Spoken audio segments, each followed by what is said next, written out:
This video will show you the 3 Android settings you should consider disabling.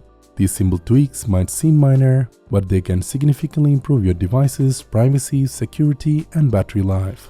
So let's get started. Go to your Android settings. Now scroll through until you find Google. Inside Google Services, tap All Services. Scroll down and you'll find the Privacy and Security section.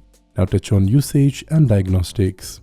These settings are highly useful for developers, but useless for the consumers. The sole purpose of this setting is to monitor your Android apps and overall device activity, continuously sending data to Google. If you care about privacy, this may be a concern. It can also create unnecessary background activity, which will result in faster battery drain. Thankfully, you can disable the setting by just tapping on the toggle switch. Now go back and this time navigate to Ads under the Privacy and Security section. This is the second setting you should consider disabling. The Advertising ID allows Android apps to track your activity for ad profiling.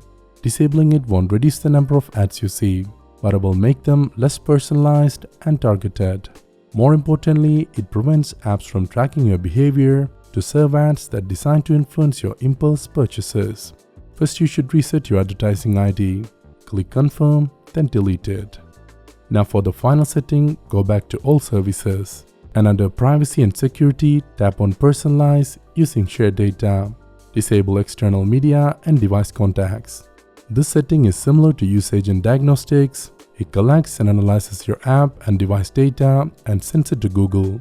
And that's all you have to do. I hope you found it helpful. If you did, leave a like, subscribe and share. This is your host Amal Rafiq from Geekstutorial. Thanks for watching.